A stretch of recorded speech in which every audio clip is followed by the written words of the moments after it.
Velvet worms दिखने में harmless होते हैं, पर ये एक्टिव और खतरनाक कार्निवोर्स हैं। ये टर्माइट्स छोटी स्पाइडर्स और वुडलिस जैसे छोटे इन्वर्टेब्रेट्स पे अटैक करते हैं। इनका सबसे कूल फीचर होता है स्टिकी स्लाइम।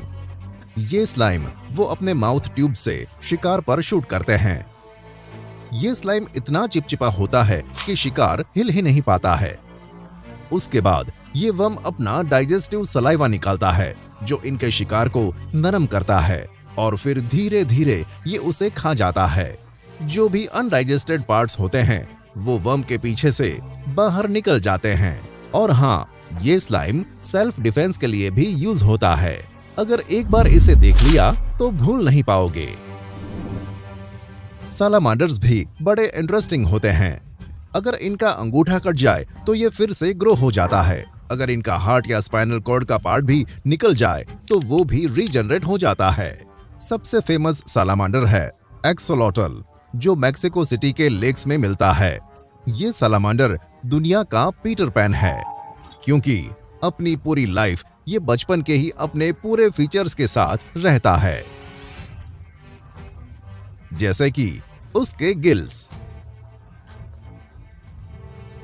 साइंटिस्ट रिसर्च कर रहे हैं कि सालामांडर्स का रीजनरेशन कैसे काम करता है। उन्होंने देखा है कि इनके मॉलिक्यूल्स इंजर्ड जगह के सेल्स को इशारा करते हैं कि वो नए सेल्स बनाएं, और वो भी सही प्रोपोर्शन और साइज में। रीजनरेशन कंधों तक पॉसिबल होती है और ऐसा लगता है कि जैसे नई लिम्ब पहली बार ग्रो हो रही हो। अलास्कन वुड फ्रॉग्स तो ब्रीदिंग भी बंद कर देते हैं और इनका हार्ट बीट भी रुक जाता है, जिसके कारण ये -16 डिग्री सेल्सियस में भी सरवाइव कर सकते हैं। स्प्रिंग आते ही ये नॉर्मल हो जाते हैं, जैसे कुछ हुआ ही नहीं। ये फ्रॉग्स अपने टिश्यूज में हाई ग्लूकोज स्टोर करते हैं, जो नॉर्मल से 100 टाइम्स ज्यादा होता है। ये ग्लूकोज क्रायो प्रोटेक्टेंट की तरह काम करता है और सेल्स में आइस क्रिस्टल बनने से रोकता है, नहीं तो वे ब्लड वेसल्स को पंचर और टिश्यूज को डैमेज कर सकते हैं। अंटार्कटिका के कुछ फिशेस के ब्लड में एंटी फ्रीज प्रोटीन्स होते हैं। इसके बिना वो अंटार्कटिका जैसे शीतखंड में सरवाइव नहीं कर सकते, जो कि उन्हें -2 डिग्री सेल्सियस तक सरवाइव करने में मदद करते हैं। ये प्रोटीन्स आइस क्रिस्टल्स को बाइंड कर लेते हैं ताकि वो ग्रो ना करें। साइंटिस्ट बिलीव करते हैं कि ये प्रोटीन्स के बाद आइस स्प्लीन तक चली जाती हैं, जहां वो स्टोर ही रहती है जब तक फिश उन्हें निकाल नहीं देती। ये भी एक रीजन है कि ये फिशेस अंटार्कटिका रीजन में 90% फिश बायोमास का हिस्सा हैं। ट्यूब वर्म्स भी एक और कमाल का एग्जाम्पल हैं। ये क्रीचर्स गर्म मैग्मा से निकल वाटर और ऑक्सीजनेटेड सी वाटर के मिक्सचर में सरवाइव करते हैं। 1977 में गलापेगस की दरार में 1.5 किलोमीटर डीप साइंटिस्ट ने इन्हें डिस्कवर किया। ये हाइड्रोथर्मल वेंट्स के पास रहते हैं, एकदम अंधेरे में।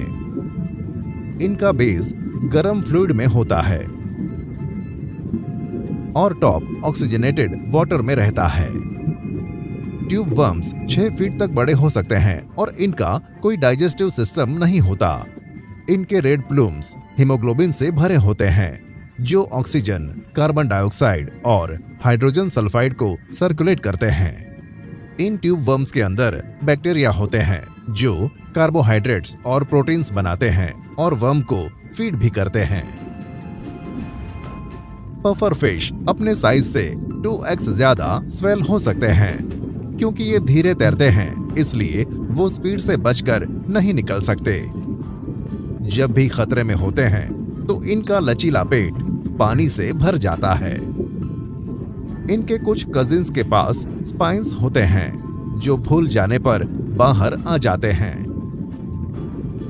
कुछ बार पफर फिश सिर्फ अपने मसल्स को स्ट्रेच करने के लिए भी पफ करते हैं, और हाँ, ये अपने साइज का डबल हो जाते हैं।